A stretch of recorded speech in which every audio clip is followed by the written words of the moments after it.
흔히 하는 우스갯소리입니다. 하나님의 가장 큰 실수는 유대인을 인류의 조상으로 창조하신 일이라고 합니다. 하나님께서 한국인을 아담으로 창조하셨다고 한다면 절대로 선악과를 따먹지는 않았을 것이라는 겁니다. 그 대신 뱀을 잡아서 뱀탕을 해 먹을 것이다. 이 말이 성경 어디에 있는지 집에 가서 찾지 마시기를 바랍니다. 아담과 하와가 뱀의 유혹을 받았을 때 과연 그 유혹은 물리칠 수가 있는 일이었을까?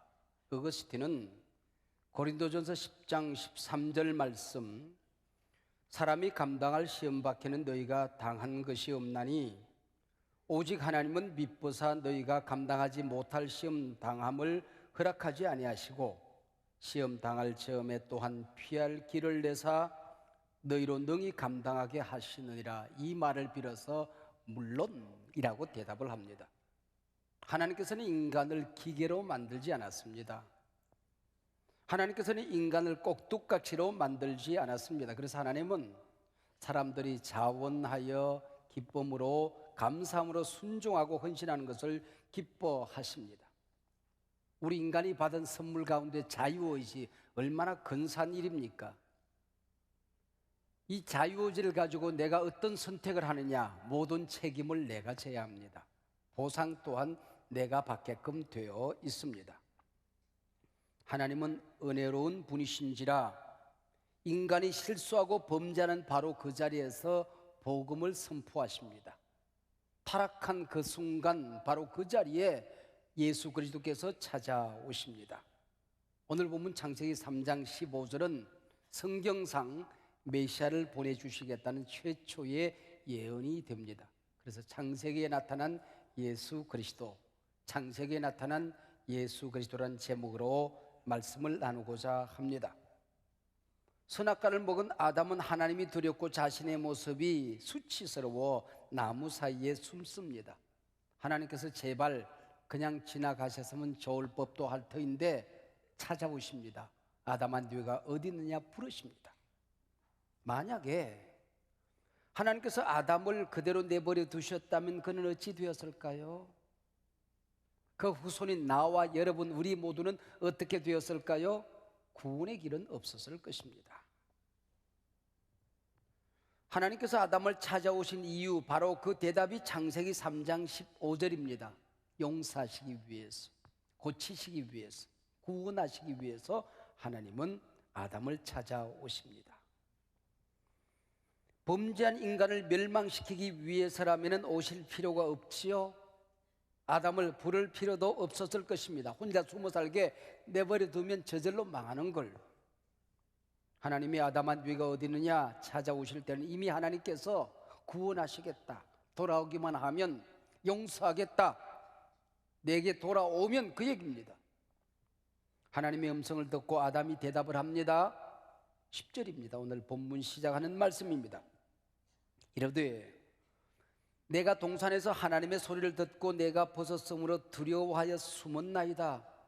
하나님, 내가 하나님 앞에 설 꼴이 못 됩니다. 내 몸이 이상합니다. 우들우들 떨리고 추워요. 얼싸안고 놀던 맹수들이 덤벼들어요. 눈길이 두렵고 창피하기만 합니다. 내 몸이 병들었습니다. 사업이 어렵습니다. 나를 힘들게 하는 사람들이 왜 이렇게 많습니까? 이게 바로 내가 벗었으므로 두려워 숨었나이다 라는 뜻입니다. 우리는 항상 본질적인 문제를 덮어두고 나타난 현상을 두려워합니다. 그러나 하나님 말씀하십니다. 네가 나를 떠난 것, 이게 문제다. 네가 내 말씀을 버린 것, 이게 본질이다. 이르시되 누가 너의 벗었음을 네게 알렸느냐? 내가 네게 먹지 말라 명한 그 나무 열매를 네가 먹었느냐? 아담아, 누가 네가 벗었다고 흉보더냐? 동물들이 그랬냐? 천사들이 그랬냐? 혹시 네가 먹지 말라 명한 선악과를 먹은 건 아니지? 하풀사, 네가 선악과를 먹었구나. 하나님께서는 아담과 하와를 친구를 대하듯, 실수하고 속상해하는 친구를 대하듯 따뜻하게 대하십니다. 하나님은 3등입니다 라는 작자 미상의 글이 인터넷에 떠 있더라고요. 하나님은 3등입니다. 1등은 하고 싶은 일, 2등은 해야 하는 일, 3등은 하나님 만나는 일. 그 위에 여유가 있으면 하나님을 만나줍니다. 하나님은 3등입니다. 어려운 일이 생길 때도 하나님은 3등입니다. 내 힘으로 한번 해보고 그래도 안 되면 가까이 있는 사람에게 도와달라고 하고 그나마도 안 될 때 하나님을 부릅니다. 하나님은 3등입니다. 거리에서도 3등입니다. 내게 가장 가까이 있는 것은 내 자신, 그 다음은 내 마음을 알아주는 사람, 그 다음에야 저 멀리 하늘에 계신 하나님이십니다. 하나님은 3등입니다. 근데 하나님께 나는 1등입니다. 무슨 일이 있어도 내가 부르기만 하면 도와주십니다. 내가 괴로워할 때는 만사를 제쳐놓고 달려오십니다. 아무도 내 곁에 없다 생각될 때는 홀로 내 곁에 오셔서 나를 위로해 주십니다. 난 하나님께 언제나 1등입니다. 나도 하나님을 1등으로 생각했으면 좋겠습니다. 만사를 제쳐놓고 만나고 작은 고비 때마다 손을 꼭 붙잡는 내게 1등으로 가까이 계신 하나님이셨으면 좋겠습니다. 내게 1등이신 하나님을 나도 1등으로 모시고 싶습니다. 사랑하는 여러분, 하나님은 여러분에게 몇 등입니까? 하나님은 여러분 삶 속에 어디에 계십니까? 우리가 판단할 때 말씀은 몇 등입니까? 말씀은 어디에 있습니까? 필칭 하나님 한 분이면 충분합니다. 이 말이 진정 나의 고백이십니까? 내가 너들은 먹지 말라 명한 그 나무 실과를 네가 먹었느냐? 물으시니 하나님께 대답을 합니다. 12절입니다. 아담이 이르되 하나님이 주셔서 나와 함께 있게 하신 여자 그가 그 나무 열매를 내게 주므로 내가 먹었나이다. 제가 먹었나이다 고백하는 것이 아닙니다. 내가 요구한 것도 아닌데 그 여자를 만드신 분이 하나님 아니십니까? 그가 먹으라고 그래서 먹었습니다. 그러니 하나님 책임입니다. 그 얘기지요. 여자는 이에 대해 뭐라고 대답을 합니까? 뱀이 나를 꾀므로 내가 먹었습니다. 뱀을 만든 분 하나님 아니십니까? 역시 하나님 책임이라는 겁니다. 선악과를 먹자마자 몸도 변질되었습니다. 마음도 변질되었습니다. 언어도 변질되었습니다. 하나님께서 핑계나 듣자고 찾아오신 것 아닐 터인데 인간은 항상 핑계를 댑니다. 내 잘못 없다는 거죠. 이것이 하나님 떠난 심령, 말씀 떠난 영혼의 행태들입니다. 드디어 14절부터 하나님의 심판이 시작되어집니다. 죄는 뱀으로부터 출발됩니다. 여자에게 갑니다. 남자에게까지 흘러갑니다. 심판도 뱀으로부터 출발합니다. 여자에게 갑니다. 남자에게까지 흘러갑니다. 여호와 하나님이 뱀에게 이르되 네가 이렇게 하였으니 네가 모든 가축과 들의 모든 짐승보다 더욱 저주를 받아 배로 다니고 살아있는 동안 흙을 먹을지니라. 더욱 저주를 받아.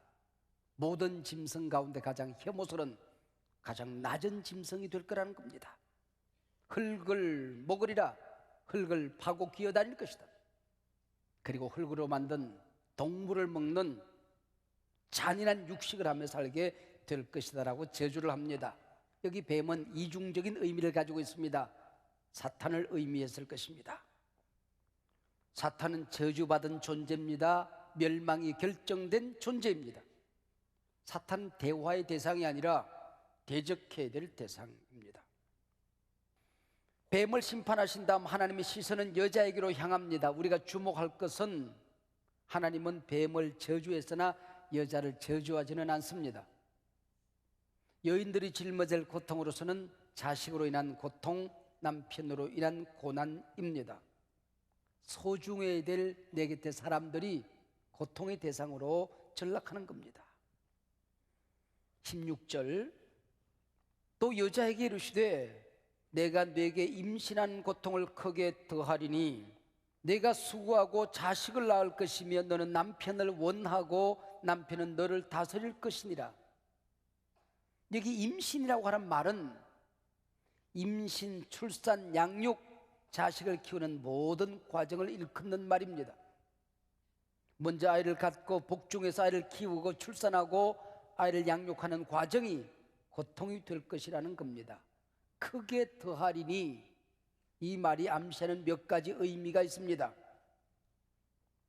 하와가 죄를 짓지 않았다면 임신하는 일, 복중에서 아이를 키우는 일, 해산의 고통은 전혀 없거나 아주 적었을 것입니다. 월경으로 인한 불편도 없었을 것입니다. 임신 기간도 길지 않았을 것입니다. 해산의 고통은 없었을 것입니다.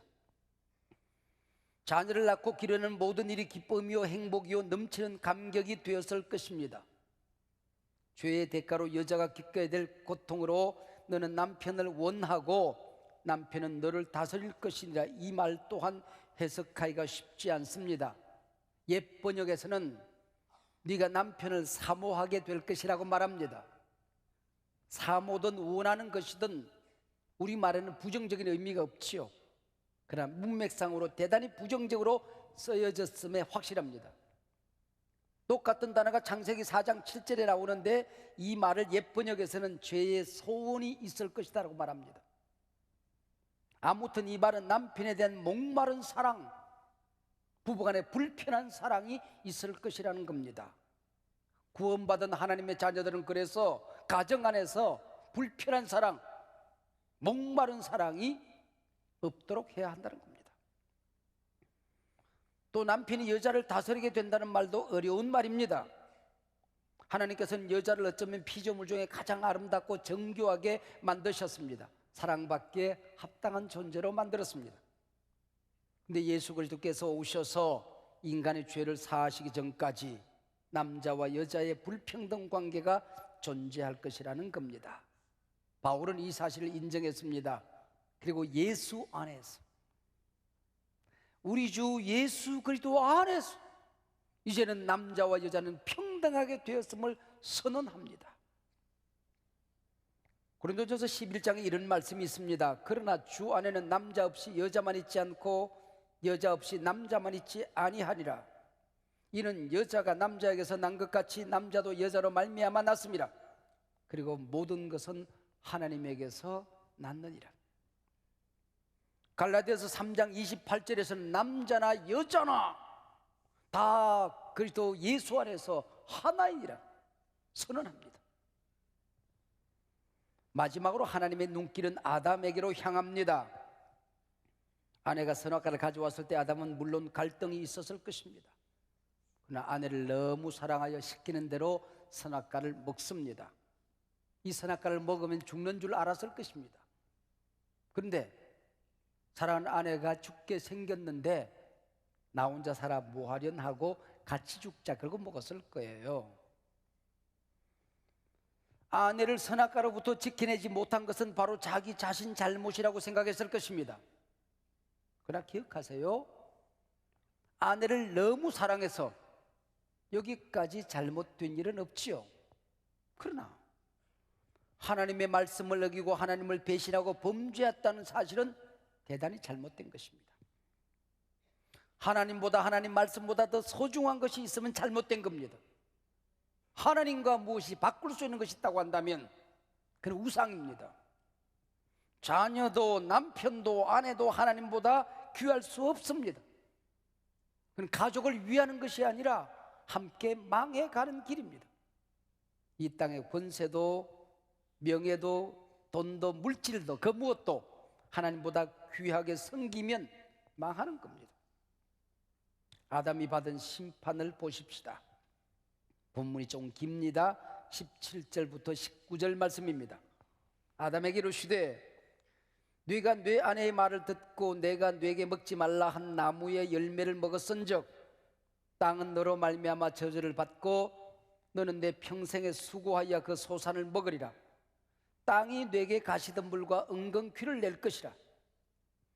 네가 먹을 것은 밭의 채소인즉 네가 흙으로 돌아갈 때까지 얼굴에 땀을 흘려야 먹을 것을 먹으리니 네가 그것으로 취함을 입었음이라. 너는 흙이니 흙으로 돌아갈지니라. 하나님은 아담을 저주하지 않았지만은 땅을 저주해 버립니다. 이것이 아담의 고통이라는 것입니다.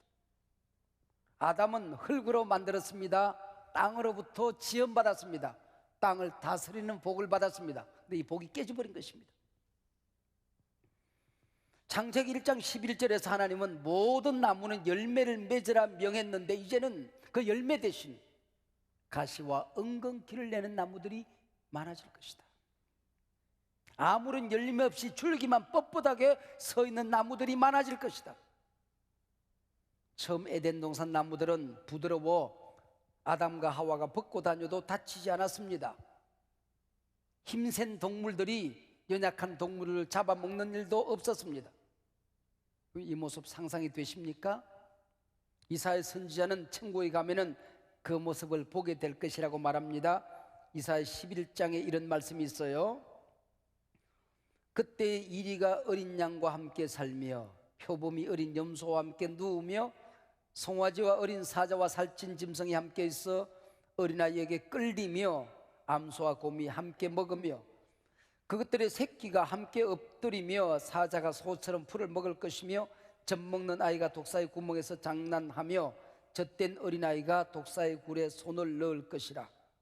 내 거룩한 산 모든 곳에서 해됨도 없고 상함도 없을 것이니 이는 물이 바다를 덮음같이 여호와라는 지식이 세상에 충만할 것임이니라. 어린아이가 사자의 등을 타고 놀았을 것입니다. 고래 등에 타서 바다에서 뛰어놀았을 것입니다. 아담이 타락하지 않았더라면 미세먼지 없었을 거예요. 황사도 없었을 거예요. 엘니뇨 현상도 없었을 거예요. 오존층 파괴도, 빙하의 위험도, 홍수도, 가뭄도, 혹한도, 혹서도 없었을 것입니다. 직장으로 인한 갈등과 고통도 없었을 것입니다. 노동은 먹고 살기 위한 몸부림이 아니라 기쁨, 행복, 오락이 되었을 것입니다. 노동이 고통이 아닌 자리가 있죠. 가정입니다. 시장 바구니를 들고 남편의 얼굴을 떠올리는 아내, 엄마 배고파, 그리고 달려올 아이들의 얼굴을 떠올리는 어머니는 노동이 아니죠. 기쁨이죠. 월급을 기대하고 집안일을 하지는 않습니다. 노동이 고통이 아닌 또 다른 자리가 있습니다. 교회 봉사입니다. 교회 봉사는 얼굴에 기쁨이 있습니다. 마음마다 행복이 있습니다. 돈의 가치가 아니라 신앙의 가치, 사랑의 가치가 작동되는 것이 하나님의 교회입니다. 아담과 하와의 타락이 없었더라면 죽음을 맛보지 않고 우린 천국에 갔을 것입니다. 너는 흙이니 흙으로 돌아가리라는 심판이 없기 때문입니다. 영혼과 육신의 분리가 없이 에녹이나 엘리야처럼 영광스럽게 천국으로 성전했을 것입니다. 내 부모가 천국에 갈 때에 통곡의 소리는 없습니다. 온 마을 사람들이, 친지들이 모인 자리에서 하나님을 찬송하며 구름 타고 바람을 타고 얘들아 천국에서 만나자, 엄마 먼저가 계세요? 손을 흔들며 그분들을 천국에 보내줄 수 있었을 것입니다. 오늘 길지 않은 본문 속에서 범죄한 아담과 하와를 향한 하나님의 질문, 신문, 심판이 이어지고 뱀과 땅이 저주를 받습니다. 인간들이 고통 가운데 살게 되는 무거운 이야기들이 전개되어집니다. 긴박한 상황 속에서 하나님은 인간에게 복음을 선언하십니다. 고통 가운데 살게 될 것이다. 그러나 진정한 고통은 내가 걸머진다. 십자가 위에서 독생자 예수 그리스도를 이 땅에 보냈어. 네가 무거운 짐을 지고 살아가게 될 것이다. 그 짐 또한 내가 담당한다. 이것이 창세기 3장 15절 말씀입니다. 내가 너로 여자와 원수가 되게 하고 내 후손도 여자의 후손과 원수가 되게 하리니 여자의 후손은 내 머리를 상하게 할 것이요 너는 그의 발꿈치를 상하게 할 것이니라. 이보다 더 영광스러운 복음이 어디 있습니까? 멸망받을 수밖에 없는 자리에서, 이미 죽은 자리에서 독생자가 오셔서 그 모든 것을 담당하시고 우리를 구원해 주실 것입니다. 치료하실 것입니다. 용서하실 것입니다. 하나님의 자녀 삼아 주실 것입니다. 천국을 선물로 주실 것입니다. 구원의 약속, 창세기에 나타난 예수 그리스도의 예언입니다. 십자가와 부활을 통해서 나는 인류를 구원할 거야, 하나님이 말씀하십니다. 여기 여자의 후손은 단 한 사람 예수 그리스도라고 하는 데에 그 누구도 이를 달지 않습니다. 성경에서 후손은 남자의 계보를 타고 내려가죠. 아니 성경이 아니랄지라도 아버님 날 낳으시고 어머님 날 기르시니 진리지요. 그러나 인류 역사상 단 한 분 예수 그리스도, 남자의 씨가 없이 동정녀 몸에서 태어났습니다. 여기 여자의 후손은 오직 한 분, 우리 주 예수 그리스도를 의미합니다. 믿습니까? 마태복음 1장에는 아브라함부터 예수 그리스도까지 족보가 기록되어 있습니다. 모든 사람은 남자를 통해 낳고 또 낳았다고 기록합니다. 근데 16절에 와서 야곱은 마리아의 남편 요셉을 낳았으니 마리아에게서 그리스도라 칭하는 예수가, 그 다음이 중요합니다, 나시니라. 마리아에게서 예수가 나시니라. 재미있는 사실이겠습니다. 남자가 아기를 낳을 때는 낳았다고 얘기합니다. 그러나 예수님은 누가 낳은 존재가 아닙니다. 스스로 태어나신 존재입니다. 예수가 나시니라. 부부관계 없이 성령의 역사를 통해서 이 땅에 오신 분이라는 말입니다. 마태복음의 이 족보는 오늘 창세기 3장 15절 말씀, 이 예언의 말씀의 성취가 되는 것입니다. 여인의 후손이 이 땅에 태어나게 될 거다. 그리고 그가 십자가의 고난을 당하게 될 거야. 그리고 마귀의 권세를 부수고 너희를 구원하게 될 것이다.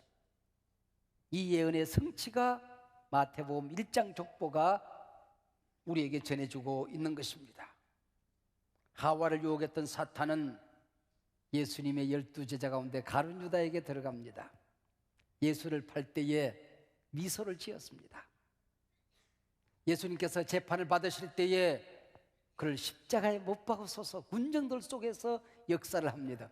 쾌재를 불렀을 것입니다. 예수님께서 채찍에 맞을 때에 보라는 듯 조롱했습니다.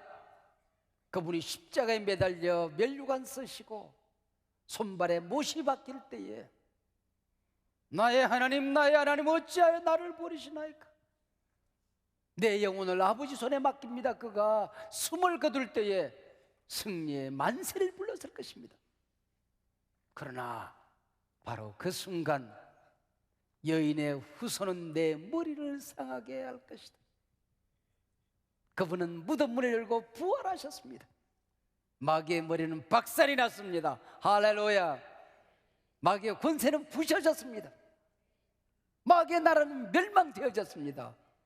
그의 손에 있던 예수를 믿는 모든 자들을 구원해 주신 것입니다. 영접하는 자, 그 그림을 믿는 자들은 하나님의 자녀가 되는 권세를 얻게 되는 것입니다. 고린도전서 15장은 말합니다. 아담 안에서 모든 사람이 죽은 것 같이 그리스도 안에서 모든 사람이 삶을 얻었느니라. 할렐루야. 믿는 자는 영생을 얻었고 우리는 구원을 얻었습니다. 하나님의 자녀가 되었습니다. 오늘이 내 인생의 마지막 날이 된다 할지라도, 인류의 멸망이 찾아온다 할지라도 우리는 천국에서 눈을 뜨게 될 것입니다. 할렐루야. 죽음이 우리를 가두지 못합니다. 타락이 우리를 멸망시키지 못합니다. 독생자를 보내 너희를 구원할 것이다. 사망한 너의 승리가 어디 있느냐? 사망한 너의 쏘는 것은 어디 있느냐? 사망이 쏘는 것은 죄요, 죄의 권능은 율법이라. 우리 주 예수 그리스도로 말미암아 우리에게 승리를 주신 하나님께 감사하노라.